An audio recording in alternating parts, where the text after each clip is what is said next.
बच्चों, सबको मेरा नमस्कार। आइए आज हम लोग पढ़ने जा रहे हैं काइनेमेटिक्स इक्वेशंस ऑफ मोशंस। बच्चों आज हम लोग यहाँ सीखेंगे कौन कौन से equations kinematics equations of motion है और उसका एक्चुअली क्या नाम है और उसको डेरिवेशन भी करेंगे हम, जो कि बहुत इम्पोर्टेंट है क्लास 11 साइंस में। तो लेट अस स्टार्ट। तो बच्चों सबसे पहले बात, जो ये काइनेमेटिक्स इक्वेशन है ये कैसे मोशन के लिए, ये केवल उसी मोशन के लिए है जो कि यूनिफॉर्मली एक्सीलरेटेड मोशन होना चाहिए। Uniformly accelerated motion, that point should be clear. मतलब एक्सीलरेशन जो है वो यूनिफॉर्म होना चाहिए, उसके लिए ये मोशन है। अगर यूनिफॉर्म नहीं है तब हम ये इक्वेशन का इस्तेमाल नहीं कर सकते, हमको फिर अलग इक्वेशन सोचना पड़ेगा। तो ओके, तो पहला इक्वेशन को कहते हैं that is v equals to ut plus at। v equals to ut plus at, इसको कहते हैं velocity time equation. Velocity time equation, that should be very much clear. Velocity time equation. दूसरे equation को कहते हैं displacement time equation. Displacement time equation, ये S मतलब displacement और ये T का रिलेशन है, तो displacement time equation, velocity time equation. And third equation को कहते हैं वेलोसिटी डिस्प्लेसमेंट इक्वेशन। वेलोसिटी है ये डिस्प्लेसमेंट है, that is v square minus u square equals to 2as। तो बच्चों आपको क्लियर कट याद रखना है कि जो यूनिफॉर्मली एक्सीलरेटेड मोशन जो आप क्लास 9 से पढ़ते आ रहे हैं उसको अच्छी तरह से जान लेना है। वो मोशन वहीं एप्लीकेबल होगा जहाँ यूनिफॉर्मली एक्सीलरेशन है, अदरवाइज नहीं है। तो जो पहला इक्वेशन है वेलोसिटी और टाइम का इक्वेशन है, इसलिए वेलोसिटी टाइम इक्वेशन कहते हैं, v बराबर u प्लस at। जो दूसरा इक्वेशन है डिस्प्लेसमेंट और टाइम का रिलेशन है, तो इसको कहते हैं displacement time equation, s equals to ut plus half at square. And जो तीसरा इक्वेशन है वेलोसिटी डिस्प्लेसमेंट इक्वेशन, वेलोसिटी और डिस्प्लेसमेंट का इक्वेशन है, v square minus u square equals to 2as। तो अभी हम इनका डेरिवेशन करेंगे, इतना छाप लीजिए नाम। हाँ तो बच्चों let us start derivation of uniformly accelerated motion. पहला इक्वेशन क्या था? Velocity time equation. दूसरा क्या था? Displacement time equation. तीसरा क्या था? Velocity displacement equation. ओके, याद हो गया होगा। तो ये सिंपल सा डायग्राम को पहले समझिए। मान लीजिए कोई बॉडी मोशन कर रही है एक्स एक्सिस में, एट 0 है, t इक्वल्स टू 0 वो रेस्ट में था। उसके बाद उसकी इनिशियल वेलोसिटी आ गई u is the initial velocity, और कुछ समय के बाद आफ्टर टाइम t उसके पास वेलोसिटी v आ गया, राइट। वेलोसिटी को उसने इंक्रीज किया तो उसके साथ एक्सीलरेशन a आ गया, और जितनी दूरी उसने तय किया मान लेते हैं s या डिस्प्लेसमेंट s मान लेते हैं। तो very simple derivation, we know that acceleration a equals to v minus u by t, right? A equals to v minus u by t. What is acceleration? Change in velocity by unit time. So that is, from here we can write v minus u equals to a into t, or v equals to u plus at। तो ये मेरा पहला equation हो गया, जिसको हम कहते हैं वेलोसिटी टाइम इक्वेशन। क्लियर बच्चों? छाप लेंगे। हाँ तो बच्चों ये हो गया पहला इक्वेशन। आइए अब दूसरे इक्वेशन की बात करें। तो बॉडी बच्चों यहाँ से यहाँ गया, कितना डिस्प्लेसमेंट कवर किया? s, और बॉडी के पास वेलोसिटी क्या थी? u initial and v final थी। तो for second equation, right, this is your first equation, and then second equation we know that what is average velocity? Average velocity क्या होती है बच्चों? Average velocity is total displacement by total time. तो total displacement S है और total time मेरा T है। मान लेते हैं पहला equation. Also average velocity is equals to u plus v by 2 by initial velocity plus final velocity by 2, that is also average velocity. Now u equal plus v की जगह में इसको पुट कर लेंगे u plus 80 by 2, so that will be your 2u plus 80 by 2. Clear बच्चों? that will be your, ये u हो जाएगा प्लस हाफ 80, ये आ गया average velocity. Next equation number 2, equation number 2। Now दोनों, ये भी एवरेज वेलोसिटी है, ये भी एवरेज वेलोसिटी है, तो कंपेयरिंग बोथ साइड्स जब कंपेयर करेंगे तो you can write S by T equals to U plus half 80 square, u plus half 80, therefore s equals to t multiply हो जाएगा ut plus half at square. Please note कर लेंगे बच्चों, ये हो गया आपका displacement time equation. Displacement time equation छाप लेंगे इसको भी। अब बच्चों आते हैं थर्ड इक्वेशन की तरफ। तो थर्ड इक्वेशन भी हम यहीं से डिराइव कर लेंगे। थर्ड इक्वेशन, तो third equation again we know that average velocity is displacement, total displacement by total time. Clear? तो from here total displacement is equals to average velocity into time. We know that average velocity is u plus v by 2. Also we know that v equals to u plus 80, so t equals to v minus u by a, so I can write v minus u by a, right? So putting in this equation, suppose 1, putting this value and this value in 1 we get, putting this value average velocity और t की जगह में इसको put करेंगे, in 1 we get that is your s equals to average velocity, that is u plus v by 2, and time, that is v minus u by a। तो इसको हम थोड़ा चेंज कर लेंगे बच्चों। That is I can write in very simple S equals to, that is v plus U and then v minus U by 2a। अब इसका हम क्रॉस मल्टीप्लाई कर देंगे तो I get 2as equals to v square minus U square, और v square minus U square equals to 2as। So this is your third equation। तो बच्चों ये 3 equation for uniformly accelerated motion. Derivation is very important, छाप लीजिए इसको। आइए बच्चों आप एक और इक्वेशन देखते हैं जो आपके एग्जाम में आता है कि what is the displacement in nth second. जैसे बॉडी ऊपर से नीचे गिर रही है तो 1 सेकेंड में कितना डिस्प्लेसमेंट होगा, फिर नेक्स्ट सेकेंड में कितना होगा, फिर नेक्स्ट सेकेंड में कितना होगा, मीन्स कोई भी nth सेकेंड में क्या डिस्प्लेसमेंट होगा उसका formula derivation, that is also very important. ये आपके 11th के एग्जाम में आता है डेरिवेशन।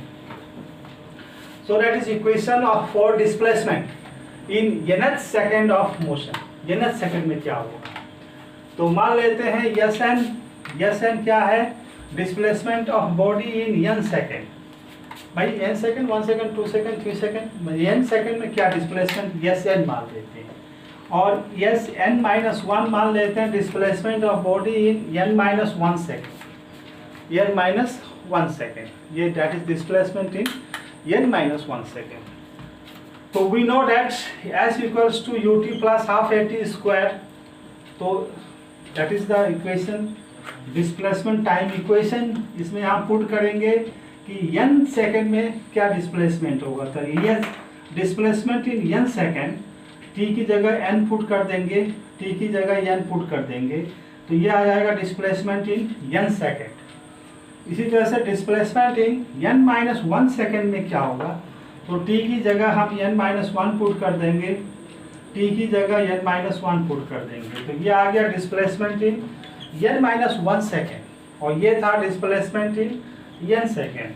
तो the displacement during nth second, nth second में क्या डिस्प्लेसमेंट होगा बॉडी का, तो nth सेकेंड में डिस्प्लेसमेंट होगा displacement in n second minus displacement in n minus 1 second, that is the displacement in nth second. Okay बच्चों, displacement in n second minus displacement in n minus 1 second, value put कर देंगे।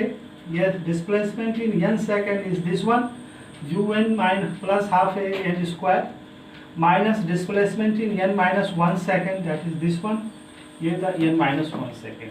अब इसको open करेंगे and will get the formula, will get the formula. So let us open it.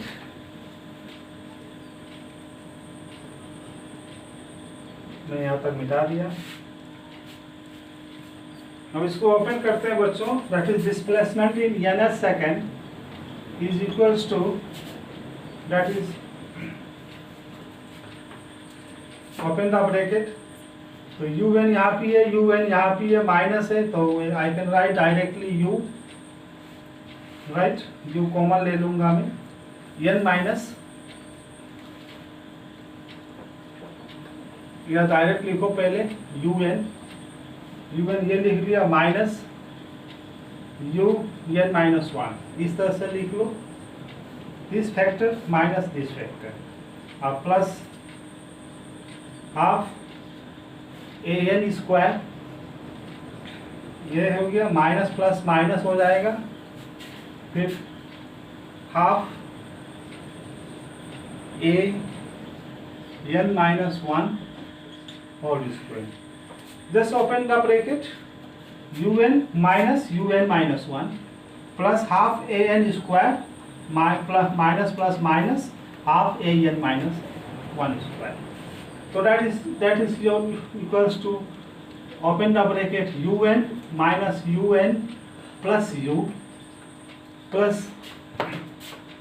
half an square minus half a, इसको हम bracket open कर देते हैं, a square means n square minus 2ab मतलब 2n प्लस 1, इस तरह से let me open it, a minus B whole square, a square minus 2ab plus b square. तो बच्चों ये आपका un कैंसिल हो गया, तो आपको u मिला यहाँ पे plus half a n square minus, open the bracket, half a n square minus minus plus हो जाएगा, 2n माइनस प्लस माइनस हो जाएगा, and it is 1, half this half a n square minus minus plus, right, तो not 2n यहाँ पे नहीं आएगा, half A multiply होगा इसके साथ, right, half A N square, half A N square minus half A N square हो गया, फिर माइनस माइनस प्लस हो जाएगा, हाफ हाफ कैंसिल हो जाएगा, ए एन आ जाएगा, ए एन, फिर माइनस प्लस माइनस हो जाएगा, हाफ ए हो जाएगा, लाइक दैट। ओके, और you can take common, half A यहाँ भी है, हाफ ए यहाँ भी है ना, उसको कर लो, बहुत सिंपल रहेगा ये। लेट अस डू, मैं इसको भी मिटा देता, सिंप्लीफाई कर देता हूँ। ओके, देखो बच्चों ये तो कैंसिल हो गई, तो यहाँ खाली u बचेगा, प्लस हाफ ए यहाँ भी है, हाफ ए यहाँ भी है, तो हाफ ए मैंने कॉमन ले लिया, यहाँ बचेगा n स्क्वायर, यहाँ बचेगा हाफ कॉमन ले लिया, तो minus n square minus 2n plus 1, इस तरह से बचेगा बच्चों, राइट। तो that is u plus half A N square ही कैंसिल हो जाएगा ये, and this will be your bracket में लिख देता हूँ मैं, ये दोनों कैंसिल हो जाएगा, माइनस माइनस प्लस हो जाएगा, 2n आ जाएगा एंड -1 हो जाएगा इस तरह से, right. That is N square cancel, plus minus minus plus, तो प्लस 2n माइनस प्लस -1.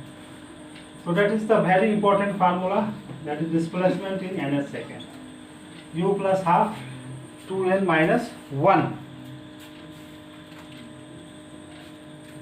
और इसको हम शॉर्टकट में ऐसा भी लिख सकते हैं, S nth equals to u plus a/2 2n minus 1. Very important formula, exam में इसका डेरिवेशन आता है क्लास 11 साइंस में। तो बच्चों हमने देखा कि कैसे हम इक्वेशंस ऑफ मोशंस जो है उसका रियल नाम क्या है, यूनिफॉर्मली एक्सेलरेटेड मोशन। उसमें 3 इक्वेशन है, वेलोसिटी टाइम का इक्वेशन है, डिस्प्लेसमेंट टाइम का इक्वेशन है, वेलोसिटी डिस्प्लेसमेंट का इक्वेशन है। तीनों को हमने बड़े सिंपल लैंग्वेज में डेरिवेशन किया, राइट, डेरिवेशन किया। और उसके बाद हमने एक और इम्पोर्टेंट इक्वेशन देखा, that is your displacement in ns second. What is the displacement of body in ns second? Clear, छाप लीजिए इसको।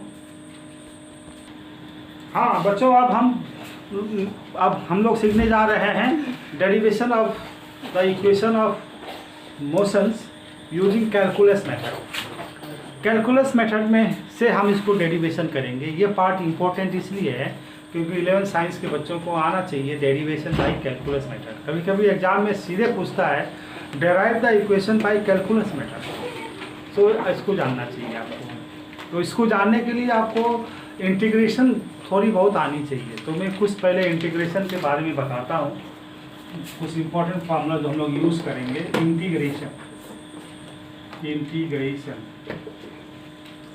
फिजिक्स में हम, मैथमेटिक्स का पार्ट है लेकिन हम फिजिक्स में से कुछ फार्मूले यूज़ करेंगे। तो बच्चों इंटीग्रेशन का मतलब होता है जोड़ना। जैसे हम आप लोअर क्लास में आप एवरेज निकालते थे ना, ये क्या था सिंबल, एवरेज का सिंबल था, राइट।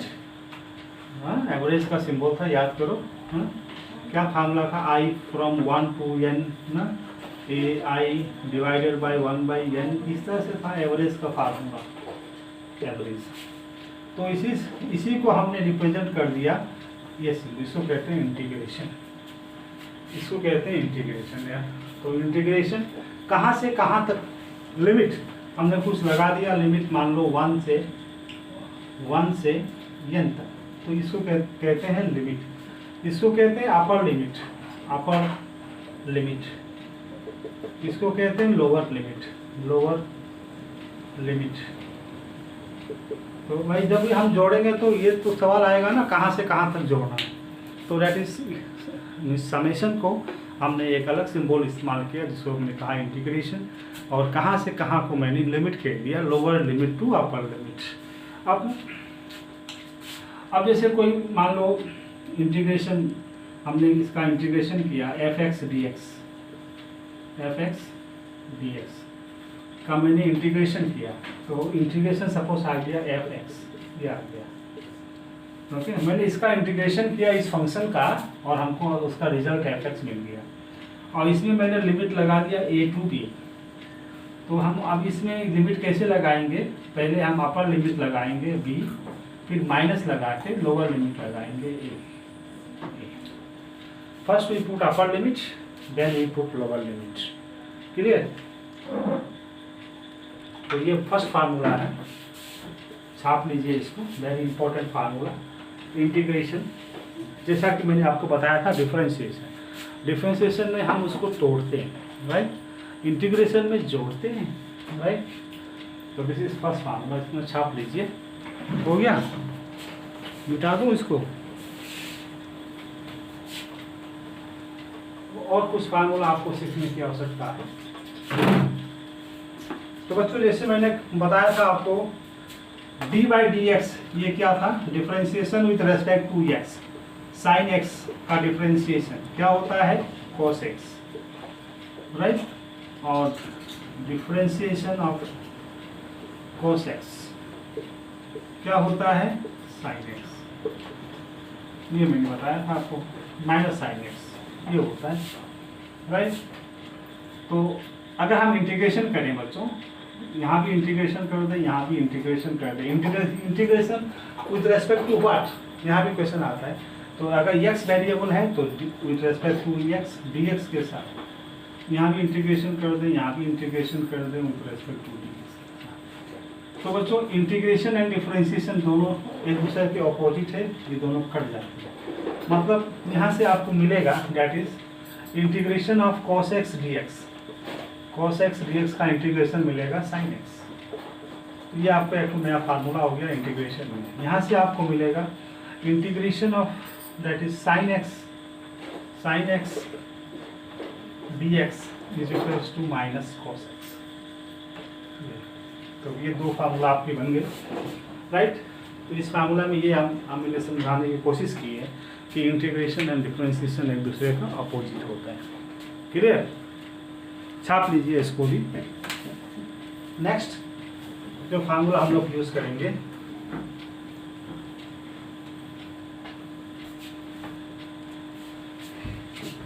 बच्चों कोई भी फार्मूला है ना, basic formula integration of x to the power n dx, इसका इंटीग्रेशन का फार्मूला होता है x to the power n plus 1 by n plus 1। अगर इसमें बच्चों यहाँ लिमिट नहीं है तब तो ये कांस्टेंट आता है, और अगर लिमिट है तो कांस्टेंट नहीं आता है। That point should be clear. अगर लिमिट है तब ये कांस्टेंट आता है, और अगर लिमिट नहीं है तब कांस्टेंट नहीं आता है। तो बेसिकली आपका फार्मूला इसको आपको याद कर लेना है लाइक दैट। तो मान लीजिए integration of x to the power 2 dx, इसका इंटीग्रेशन क्या होगा, x to the power 3 by, right. Clear. अगर मैंने लिमिट लगा दिया तो पहले हम अपर लिमिट लगाएंगे, फिर माइनस लगा के लोअर लिमिट लगाएंगे। इसे integration of x dx, x dx का इंटीग्रेशन क्या होगा, x स्क्वायर बाई। ओके, इसी तरह से बच्चों integration of 1 by X dx का क्या होगा, तो इसको हम ऐसा लिखेंगे integration of x to the power minus 1 dx। Clear, इस तरह से लिखेंगे।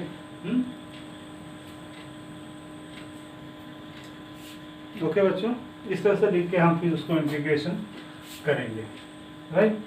तो हमको इतना नहीं जाना है, हमको बस इस फार्मूले को याद रखना है। मैं मान लो बच्चों इंटीग्रेशन ऑफ x2 होता तो हम -2 लिखते हैं, तो -2 लिखेंगे तो इसका integration x to the power -2 plus 1 by -2 plus 1 ये हो जाएगी। तो ये हो जाएगी दैट इज -1 नीचे आ जाएगा, ये -1, तो -1 बाई एक्स। तो 1 बाई एक्स स्क्वायर का integration -1 by x. Clear. You should not confuse your differentiation. Differentiation में मैंने बताया था आपको, ये फार्मूला याद रखना है। Differentiation of x to the power n, ये होने से क्या होता था, n पावर आगे आ जाएगा, x to the power n minus 1, ये था डिफरेंशिएशन का फॉर्म। तो 11th में आपको बस इतने फार्मूले से काम चल जाएंगे। जो मैथमेटिक्स वाले हैं उनके लिए इसको विस्तार से पढ़ना पड़ेगा, लेकिन जो बायोलॉजी वाले हैं और जो केवल फिजिक्स को समझना चाहते हैं वो इस फार्मूले से उनका काम हो जाएगा। क्लियर। अब हम इसी मेथड को यूज़ करके हम कैलकुलस मेथड से डेरिवेशन करेंगे इक्वेशन ऑफ मोशन को। बता दूं बच्चों,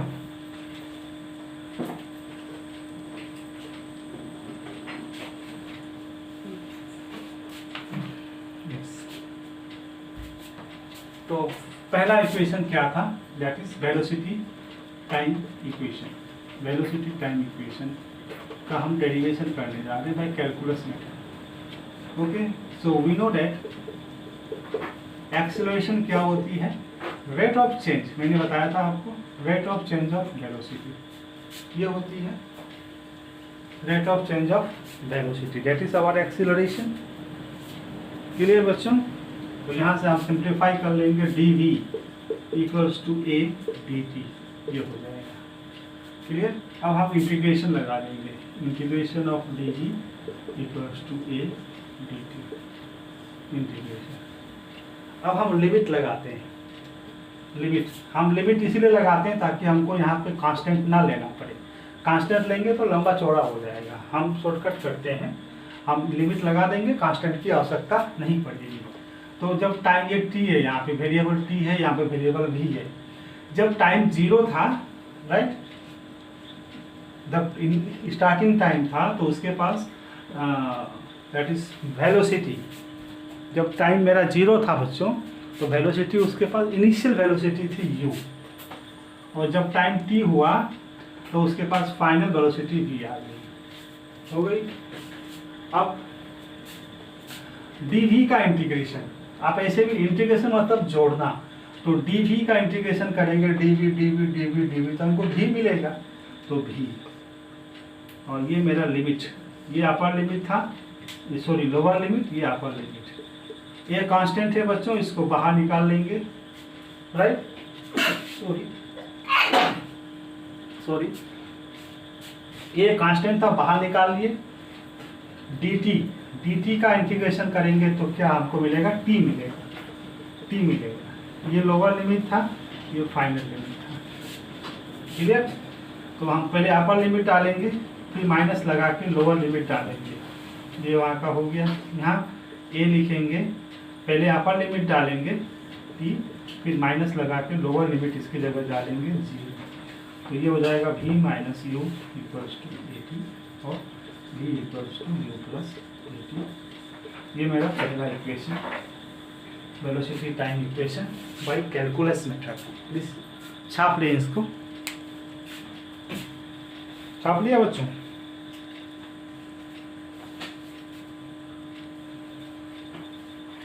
अब हम दूसरे इक्वेशन की तरफ जा रहे हैं by calculus method.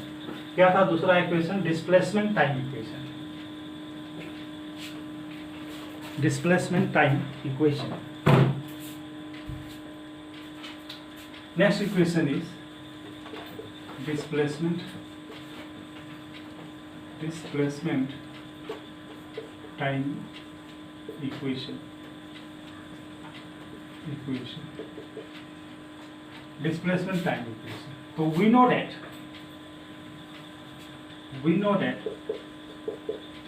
what is velocity? Velocity is rate of change of displacement. यहीं से शुरू करते हैं, तो यहाँ से ds equals to v dt हम ये लिख देते हैं। ओके बच्चों, क्लियर। और v की जगह, v मैंने अभी जस्ट निकाला था, तो ds इक्वल्स टू v की जगह लिख देंगे u plus A T, clear.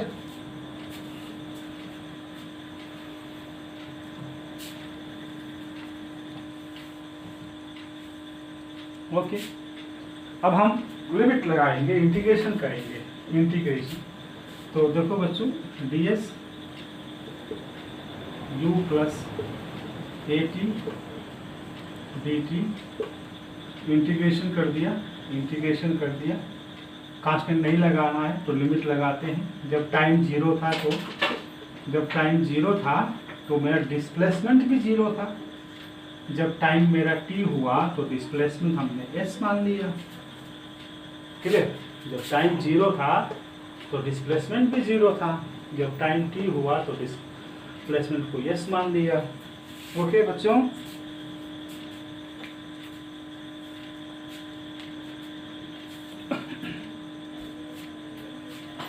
अब बच्चों देखो यहाँ पे, जब ds का हम जोड़ेंगे तो हमको s मिलेगा, s, राइट। ds मतलब स्मॉल डिस्प्लेसमेंट, तो जब ds को जोड़ेंगे तो हमको मिलेगा कैपिटल S, टोटल डिस्प्लेसमेंट। तो टोटल डिस्प्लेसमेंट लिमिट लगा लीजिए, ये 0 है, लोअर लिमिट, अपर लिमिट s है। इसको हम अलग अलग कर देते हैं, इंटीग्रेशन u dt ये कर दिए 0 टू t, लिमिट डाल दिए, plus integration a t dt 0 to t कर दिए, क्लियर बच्चों? अभी हम क्या करेंगे, इसमें हम लिमिट डाल देंगे। पहले अपर लिमिट डालेंगे, ये मेरा वेरिएबल हो गया, ये लिमिट है, तो पहले अपर लिमिट s डाल देंगे, s माइनस लगा के लोअर लिमिट 0 है, इसकी जगह 0 डाल देंगे, -0, ये हो गई इक्वल्स टू। अब बच्चों देखो यहाँ पे u कांस्टेंट है तो u बाहर निकल जाएगा और dt dt dt मिलके t हो जाएगा, तो हम डायरेक्ट लिख देते हैं दैट इज ut लिख दिया और लिमिट 0 to t लगा देंगे। इसका लिमिट मैंने लगा दिया 0 to t। फिर यहाँ आया प्लस, मैंने लगा दिया, a कांस्टेंट है बाहर आ जाएगा, a कांस्टेंट है बाहर आ गया।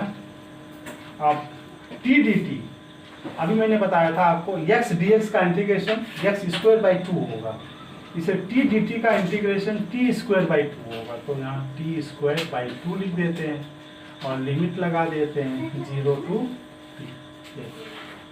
इतना समझ में आया बच्चों? इतना पहले छाप लें।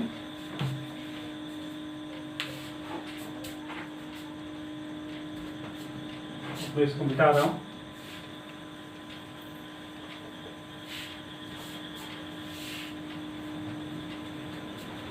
तो ये यस हो जाएगा equals to u upper limit t हो जाएगा माइनस लोअर लिमिट 0 हो जाएगा, तो ut मैंने लिख दिया, प्लस ये देखो अपर लिमिट इसको डालेंगे तो t² माइनस लोअर लिमिट डालेंगे तो 0 हो जाएगा, तो 1/2 मतलब हाफ a रहेगा t²। ये आपका सेकंड इक्वेशन हो गया, that is displacement time equation. छाप लीजिए इसको।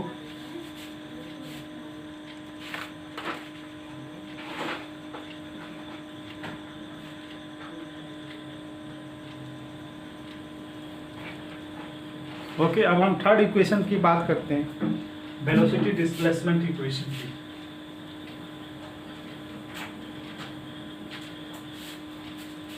Our third equation is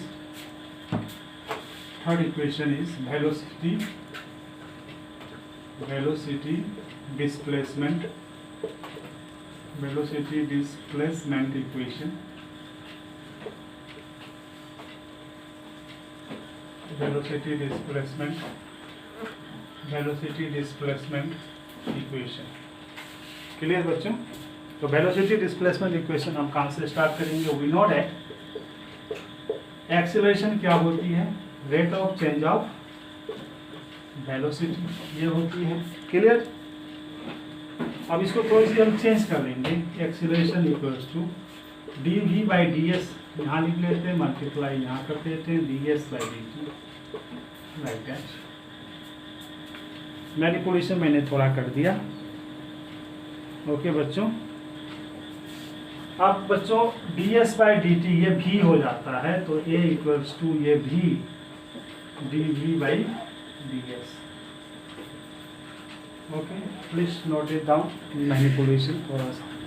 acceleration का दूसरा फार्मूला ये भी है बच्चों, that is acceleration in terms of displacement, velocity and displacement. और एक फार्मूला मैंने आपको बताया, acceleration is rate of change of velocity with respect to time, ये डिस्प्लेसमेंट के साथ है। तो वेरी इंपॉर्टेंट इक्वेशन है ये भी, इस पर कभी कभी सवाल आ जाते हैं, वेरी इंपॉर्टेंट इक्वेशन। अब यहीं से हम इसको इंटीग्रेट करेंगे, तो इसको हम और इसको लिखेंगे v dv equals to a ds, इस तरह से लिखेंगे। Please note it down. Okay, अब हमने फिर क्या करनी है, इसको इंटीग्रेशन कर देनी है। तो integration v dv equals to integration a ds, limit लगा देनी है। तो जब मेरा डिस्प्लेसमेंट 0 था ना, तो वेलोसिटी इनिशियल, राइट, जब मेरा डिस्प्लेसमेंट s होगा, राइट, तो दैट इज फाइनल वेलोसिटी। जब डिस्प्लेसमेंट s होगा तो ये फाइनल वेलोसिटी। हो गया बच्चों, समझ में आया? नेक्स्ट छाप लेंगे इसको।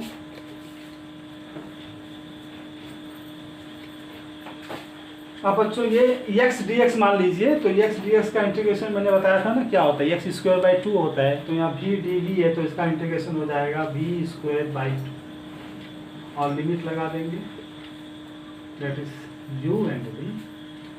इसको a कांस्टेंट है बाहर हो जाएगा, इंटीग्रेशन ऑफ ds में टोटल डिस्प्लेसमेंट में जाएंगे, तो टोटल डिस्प्लेसमेंट इसका भी लिमिट लगा दीजिए 0 से। क्लियर बच्चों? अब इसमें देखिए बच्चों, पहले अपर लिमिट डालेंगे। अपर लिमिट मेरा ये है v है, तो v²/2 माइनस लगा के लोअर लिमिट u²/2 ये हो जाएगा। हमने लिमिट लगा दिया, upper limit minus lower limit, और that is a। Upper limit s हो जाएगा माइनस लोअर लिमिट 0 हो जाएगा, तो a s हो जाएगा, राइट। तो ये मेरा हो जाएगा v² minus u²/2 equals to as, और v² minus u² equals to 2as। This is your third equation. तो ये बहुत इंपॉर्टेंट टॉपिक था बच्चों, आपके एग्जाम में ये डेरिवेशन आता है, राइट। आप इसको अभ्यास कर लीजिएगा। Any doubt you can right me in my comment. तो आज के लिए बच्चों इतना ही। थैंक यू, पढ़ते रहिए।